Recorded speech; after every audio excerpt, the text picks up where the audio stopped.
तो कैसे हैं आप सभी। स्वागत है आप सभी का एक बार फिर से मेरे यूट्यूब चैनल में। आज की वीडियो में हम यहाँ पे देखेंगे तो जो हमारे यहाँ पे एक सीरीज चल रही थी उत्तराखंड की इम्पोर्टेंट बुक, जिसमें हम यहाँ पे राजेंद्र ब्लू जी की बुक को कवर कर रहे थे।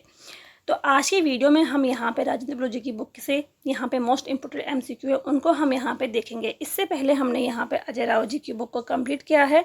अगर आपने इन वीडियोस को नहीं देखा है तो आप इनको प्लेलिस्ट में जाके देख सकते हैं। साथ ही अगर आपको यहाँ पे वीडियो पसंद आती है तो वीडियो को लाइक ज़रूर करिए, शेयर करिए और चैनल पे नए हैं तो चैनल को सब्सक्राइब भी करिए। तो चलिए यहाँ पे जल्दी से शुरू करते हैं।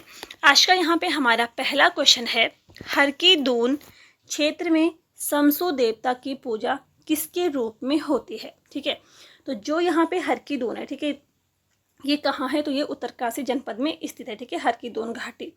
तो यहाँ पे जो समसु देवता है इनकी पूजा किसके रूप में होती है। समसु यानी कि शिव। ठीक है, तो इनकी पूजा यहाँ पे होती है दुर्योधन के रूप में।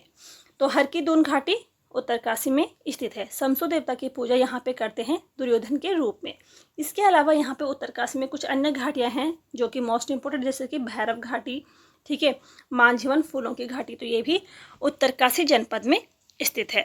नेक्स्ट यहाँ पे हमारा क्वेश्चन है, हथनी कुंड स्थित है। ठीक है, तो हथनी कुंड ये कहाँ पे स्थित है, तो हथनी कुंड है चक्राता में। ठीक है, जो चक्राता है इसको पहाड़ों का राजा भी कहा जाता है। इसके अलावा देखो, हथनी कुंड ये चक्राता में है, एक यहाँ पे है हाथी कुंड। ठीक है, तो ये पौड़ी गढ़वाल में है, और हाथी गुफा या पर्वत, ठीक है, ये चमोली जनपद में है। तो इनमें कंफ्यूज नहीं होना है। हाथी कुंड चक्राता में, सॉरी, हथनी कुंड चक्राता में, हाथी कुंड पौड़ी गढ़वाल में, और हाथी गुफा ये चमोली जनपद में स्थित है। इसके अलावा यहाँ पे देखते हैं चक्राता। तो चक्राता में चक्राता छावनी भी है वहाँ पे। चक्राता छावनी की स्थापना कब होती है, तो 1866 में होती है। ठीक है, चक्राता की स्थापना का श्रेय किसको जाता है, तो कर्नल ह्यूम को जाता है। और चक्राता में कैरान पहाड़ी भी स्थित है। नेक्स्ट यहाँ पे हमारा क्वेश्चन है, ऋषिकेश में महर्षि महेश योगी द्वारा 84 कुटिया की स्थापना कब हुई थी, तो ये हुई थी 1967 में। नेक्स्ट यहाँ पे हमारा क्वेश्चन है, कण्व आश्रम किन पर्वतों के मध्य स्थित है, तो कण्व आश्रम हेमकुंड व मणिकुट पर्वतों के मध्य में ये स्थित है। कण्व आश्रम किस नदी के तट पर स्थित है, तो ये मालनी नदी के तट पे स्थित है। ठीक है, कण्व आश्रम मालनी नदी के तट पे बसा हुआ है। कण्व आश्रम में महाकवि कालिदास ने अभिज्ञान शकुंतलम की रचना भी की थी।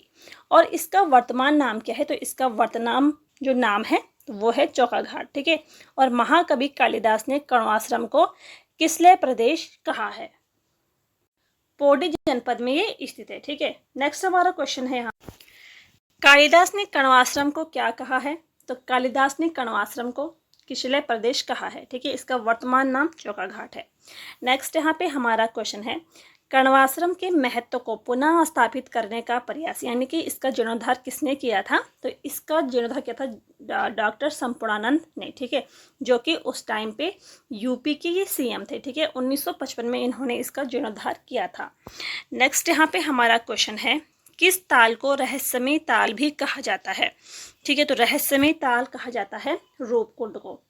रूपकुंड कहाँ स्थित है, तो ये चमोली जनपद में स्थित है। ठीक है, इसके अलावा इस कुंड में 2006 में, ठीक है, 2006 में इसके ऊपर डाक टिकट भी जारी किया गया था 5 रुपए का। ठीक है, अब देखो यहाँ पे जो रूपकुंड है तो इसको रहस्यमय ताल क्यों कहा जाता है, क्योंकि यहाँ से कंकालों की खोज यहाँ पे हुई थी। ठीक है, कंकाल यहाँ से मिले थे, इसीलिए इसको रहस्यमय ताल कहा जाता है। रूपकुंड से नर कंकालों की खोज सर्वप्रथम कब हुई थी, तो 1942-43 में इसकी यहाँ पे खोज हुई थी। ठीक है, इसको प्रसिद्ध करने का श्रेय किसे जाता है, तो स्वामी प्रणवानंद को। ठीक है, इन्होंने इसको यहाँ पे प्रसिद्ध किया था। जो यहाँ पे रूपकुंड है तो ये वेदनी बुग्याल के निकट ये स्थित है। ठीक है,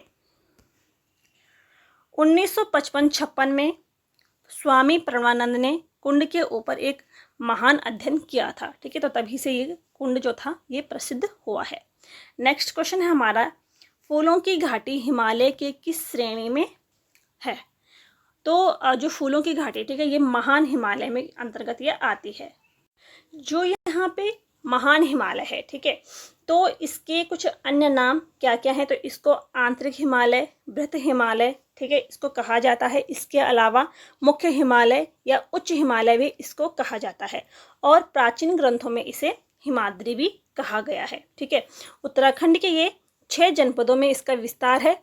टिहरी, उत्तरकाशी, रुद्रप्रयाग, चमोली, बागेश्वर और पिथौरागढ़, ठीक है, इन 6 जनपदों में फैला हुआ है।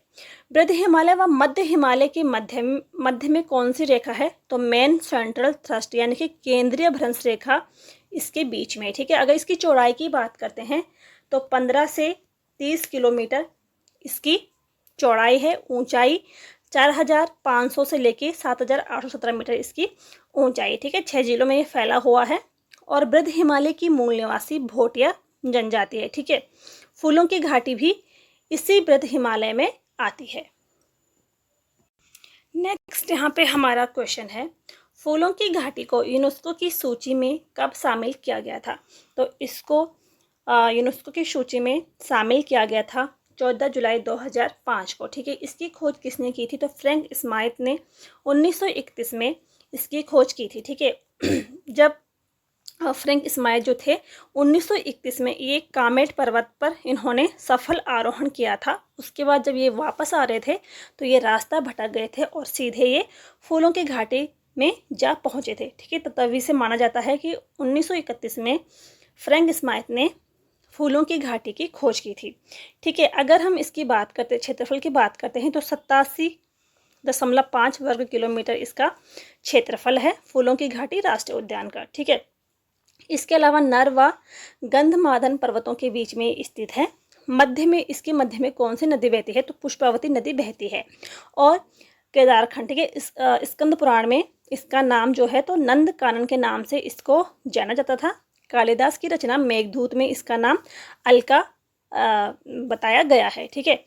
इसका जो मुख्यालय है तो जोशीमठ में है, और इसके कुछ अन्य नाम हैं जैसे गंधमादन, बैकुंठ, भ्यूंडार व इसको फ्रैंक स्माइथ घाटी के नाम से भी जाना जाता है। नेक्स्ट क्वेश्चन है हमारा, फूलों की घाटी राष्ट्रीय उद्यान की स्थापना कब हुई थी, ठीक है। तो इसकी स्थापना कब हुई थी, 1982 में। देखो, खोज इसकी 1931 में होती है फ्रैंक स्माइथ के द्वारा, और इस घाटी को राष्ट्रीय उद्यान की स्थापना कब हुई थी, तो 1982 में हुई थी। नेक्स्ट यहाँ पे हमारा क्वेश्चन है, नेहरू पर्वतारोहण संस्थान की स्थापना कब हुई थी, तो 14 नवंबर 1965 को हुई थी, ठीक है। उत्तरकाशी जनपद में स्थित है। ऋषिकेश बद्रीनाथ मार्ग पर स्थित कोडियाला किस खेल हेतु प्रसिद्ध है, तो रिवर राफ्टिंग के लिए प्रसिद्ध है कोटियाला, ठीक है। नेक्स्ट क्वेश्चन है हमारा, राज्य में ई डिस्ट्रिक्ट परियोजना कब लागू की गई थी, तो 2009 में लागू की गई थी। उत्तराखंड की भाषा को मध्य पहाड़ी भाषा के नाम से किसने संबोधित किया था, ठीक है। तो उत्तराखंड की भाषा को मध्य पहाड़ी भाषा के नाम से संबोधित किया था जॉर्ज ग्रियंस ने। जो यहाँ पे जॉर्ज ग्रियंस थे, इन्होंने पहाड़ी हिंदी को 3 भागों में बांटा है, ठीक है। पूर्वी पहाड़ी हिंदी, पश्चिमी पहाड़ी हिंदी और मध्य पहाड़ी हिंदी।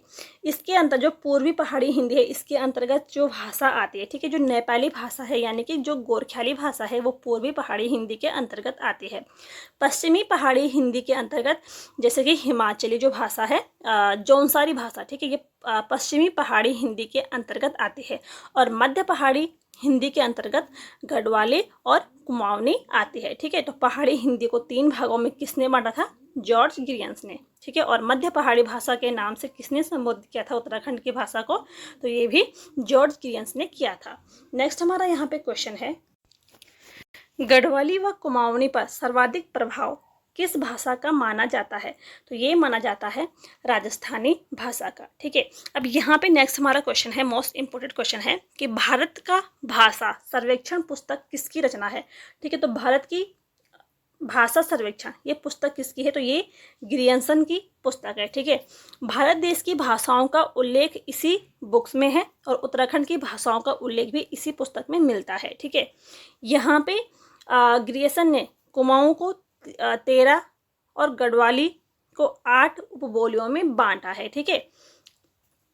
तो कौन कौन सी वो बोलियां हैं, ठीक है। कुमाऊनी को 13 और गढ़वाली को 8 उपबोलियों में बांटा है, वो हम यहाँ पे नेक्स्ट वीडियो में देखेंगे, ठीक है। नेक्स्ट क्वेश्चन है कि कुमाऊनी को 4 वर्गों में व 12 उपबोलियों में किसने बांटा है? तो त्रिलोकचंद पांडे ने बांटा है। ठीक है, 4 वर्गों में और 12 उपबोलियों में। ठीक है, ये हम नेक्स्ट वीडियो में देखेंगे। तो ये थे यहाँ पे आज के कुछ क्वेश्चन। अगर आपको यहाँ पे वीडियो पसंद आई हो तो वीडियो को लाइक करें, शेयर करें। चैनल पे नए हैं तो चैनल को सब्सक्राइब जरूर करें। मिलते हैं नेक्स्ट वीडियो में, तब तक के लिए थैंक यू।